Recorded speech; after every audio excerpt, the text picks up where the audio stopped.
Hello everyone, welcome to my YouTube channel. मैं मनदीप कौर आपका अपनी यूट्यूब चैनल में स्वागत करती हूँ। आई होप आप सब ठीक होंगे और आपकी प्रिपरेशन अच्छी चल रही होगी। आज मैं आपके लिए नया टॉपिक लेकर आई हूँ जो है intelligence. What is intelligence? Intelligence is the ability to adjust with the environment, ability to learn and ability to carry out abstract reasoning. Intelligence का एक पर्टिकुलर कोई डेफिनेशन नहीं है, पर कुछ लोगों का मानना है और कुछ लोगों के डेफिनेशंस के हिसाब से अगर मैं बोलूँ तो इंटेलिजेंस क्या है? Ability to adjust with the environment. Environment के साथ एडजस्ट करना इंटेलिजेंस है। एबिलिटी टू लर्न, याद रखने की क्षमता इंटेलिजेंस है। Ability to carry out abstract reasoning, तर्कन करना, सोचना, कुछ अलग हटकर सोचना, which is called intelligence. Type of intelligence is social intelligence. क्या होता है? अंडरस्टैंड इंडिविजुअल पर्सनालिटी, दूसरे व्यक्ति को समझना, अपने आसपास के इन्वायरमेंट को समझना, उसके साथ कैसे आप बिहेव करते हो, विच is called social intelligence. And next is concrete intelligence. Concrete intelligence क्या होता है? रियल सिचुएशंस के साथ समझना, उसके अकॉर्डिंग बिहेव करने की एबिलिटी क्या होती है? कंक्रीट इंटेलिजेंस होती है। Abstract intelligence. एब्स्ट्रैक्ट इंटेलिजेंस ना मोस्टली यूज करते हैं मैथ्स और साइंस में। किस में करते हैं? मैथ्स में और साइंस में मोस्टली यूज करते हैं एब्स्ट्रैक्ट थिंकिंग या एब्स्ट्रैक्ट इंटेलिजेंस। जो कोई सोच ना सके वो ये लोग सोच लेते हैं, which is called abstract intelligence. Next we have factor determining intelligence. क्या क्या फैक्टर्स हैं जो हमारे इंटेलिजेंस को डिटरमाइन करते हैं, इफेक्ट करते हैं, उस पर प्रभाव डालते हैं? First is heredity. जो वंशानुक्रम होता है हमारा, हेरिडिटी होती है उसके ऊपर। सेकेंड इज हमारा इन्वायरमेंट, हमारा पर्यावरण क्या है उसके ऊपर हमारा इंटेलिजेंस बहुत इफेक्ट होता है। हमारा inter relation between heredity and environment is also determining intelligence. Interaction होता है जो हेरिडिटी एनवायरमेंट के बीच में, वो क्या होता है? डिटरमाइन करता है intelligence. Some theories of intelligence. First is unifactor theory by Binet Terman Stern. जो यूनिफैक्टर थ्योरी में क्या कहते हैं कि जो इंटेलिजेंस है वो अविभाजनीय है, इनडिविजिबल है, इसको डिवाइड नहीं कर सकते, ये एक ही फैक्टर में चलती है। जो हमारी जो इंटेलिजेंस है वो एक ही फैक्टर में चलती है, विच इज कॉल्ड यूनिफैक्टर थ्योरी। सबका सोचने का एक ही टाइप का नजरिया हो सकता है। हमारे अंदर जो हमारा जो ब्रेन काम कर रहा है, हमारी जो इंटेलिजेंस काम कर रही है, वो एक टाइप की इंटेलिजेंस होती है। Next we have two factor theory by Spearman. Spearman ने ये थ्योरी 1927 में दी थी। स्पेयरमैन ने इसके टू फैक्टर्स बताए, एक जी फैक्टर था और एक एस फैक्टर था। जी फैक्टर रिलेट करता है जर्नल फैक्टर से और एस फैक्टर रिलेट करता है स्पेसिफिक फैक्टर से। जो जर्नल फैक्टर होता है वो क्या होते हैं? हमारे डेली लाइफ के काम होते हैं, ये बाय बोन होता है, तो ये क्या होता है? जर्नल फैक्टर होता है। और जो एस होता है, एस फैक्टर होता है, ये स्पेसिफिक होता है। इसके अंदर कोई चीज पर्टिकुलर होती है, जो बच्चा या कोई जिसके अंदर ये एस फैक्टर पाया जाता है वो कुछ जी फैक्टर से अलग हट के काम करता है, कुछ अलग स्पेसिफिक काम करता है, which is called S factor. Next we have multi factor theory by Thorndike. Thorndike ने ये थ्योरी दी है 1926 में। जो इंटेलिजेंस होती है वो क्या होती है? मल्टी इंडिपेंडेंट फैक्टर से रिलेटेड होती है, मतलब कि असंख्य स्वतंत्र कारकों से बनी होती है। इसके अंदर every factor related to different area. Every factor, बुद्धि के कई सारे फैक्टर्स होते हैं। कुछ कुछ बच्चे किसी फैक्टर में अच्छे होते हैं, कुछ बच्चे किसी फैक्टर में अच्छे होते हैं। जो बच्चा जिस फैक्टर में अच्छा होता है, यानी कि उसकी जो उस फैक्टर से रिलेटेड जो इंटेलिजेंस है, बुद्धि है, वो अच्छे से काम कर रही है या वो उसमें अच्छा है। ये सिंपल यही थ्योरी ये बताती है। Next we have group factor. Factor होगा, ये बाय मिस्टेक हो गया, सो सॉरी।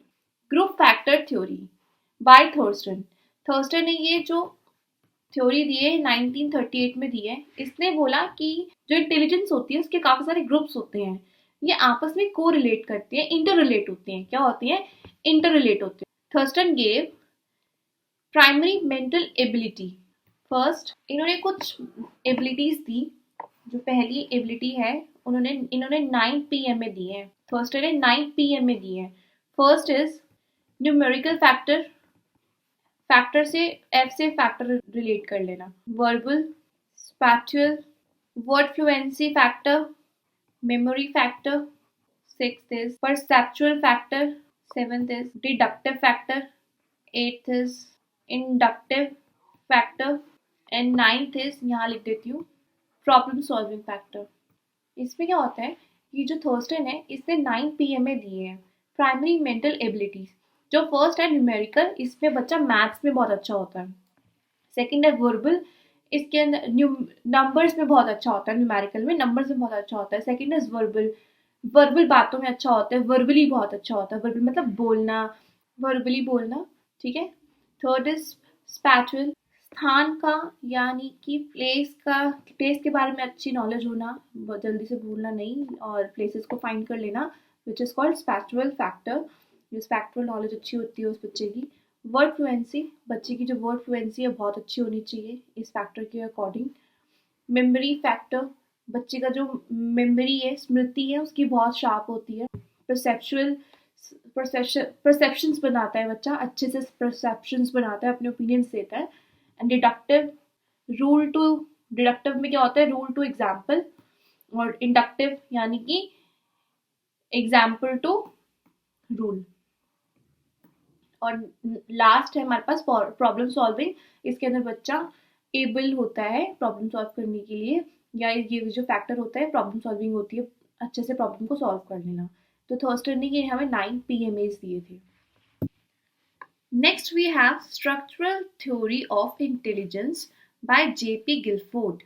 गिलफोर्ड ने जो इस इंटेलिजेंस के थ्योरी में 3 डायमेंशनल्स बताए हैं. 3 डायमेंशन. फर्स्ट इज कंटेंट, विषय वस्तु. सेकेंड इज ऑपरेशन, संक्रिय. एंड थर्ड इज प्रोड्यूस, उत्पाद. ओके, तो क्या है, विषय वस्तु के अंदर क्या होता है, इनके सब डायमेंशंस है, सब पॉइंट्स है. जैसे कंटेंट में, मैं ये क्विक रिवीजन है इसलिए मैं आपको प्रॉपर डिटेल में नहीं करा सकती, ये क्विक रिवीजन के पर्पज से मैं करवा रही हूँ.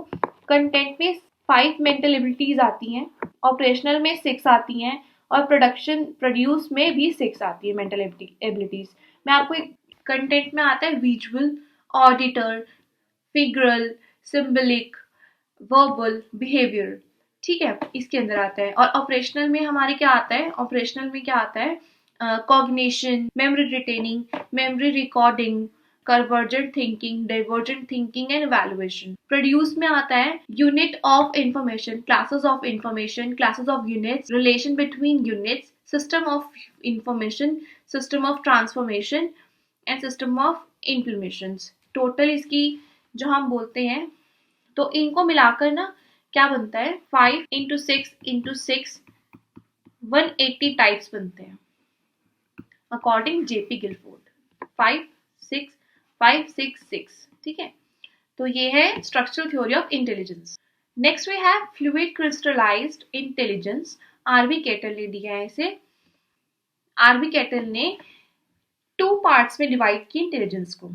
First is fluid intelligence and second is crystallised.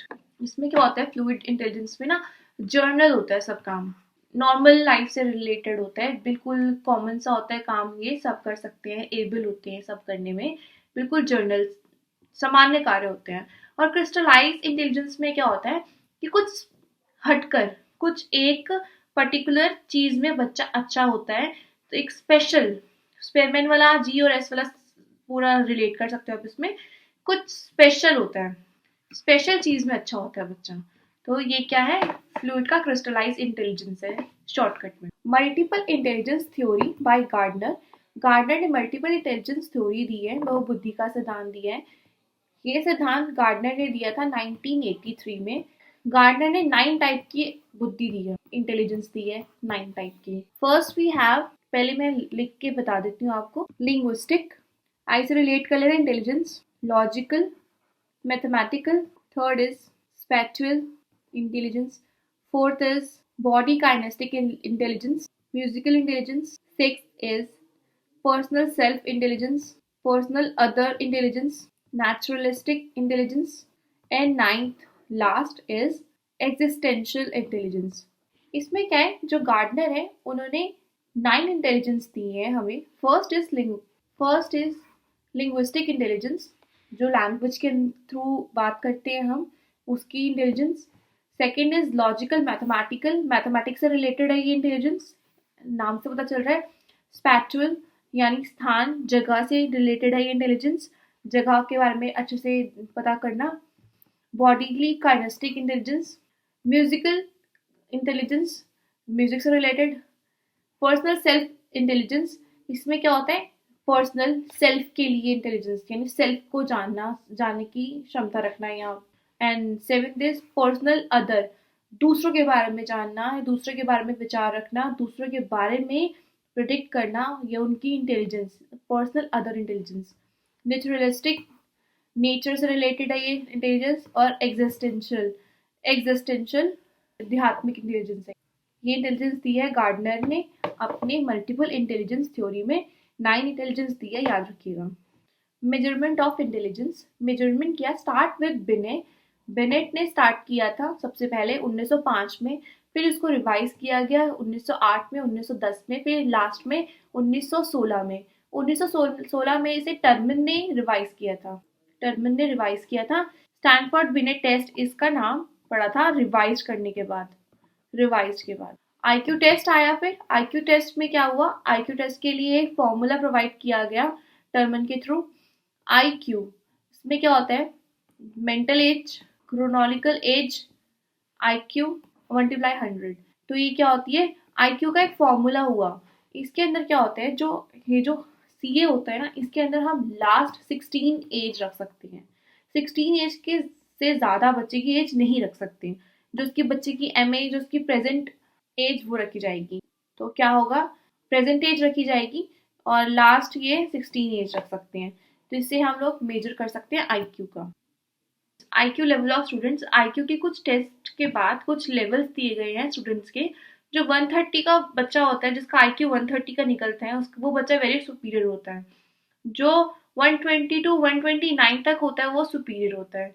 जो 110 और 119 के बीच में होता है वो बच्चा हाई एवरेज होता है। 90 टू 109 एवरेज बोला जाता है। 80 टू 89 बिलो एवरेज कहा जाता है। 70 टू 79 बॉर्डर लाइन कहा जाता है। और बिलो 70 मेंटली रिटायर्ड कहा जाता है, जो मंद बुद्धि होता है वो। तो ये हमारे कुछ आईक्यू के लेवल्स थे और इसी के साथ हमारी वीडियो एंड होती है। Thank you for watching, like and subscribe my channel Educare academy by Mandeep ma'am. Thank you.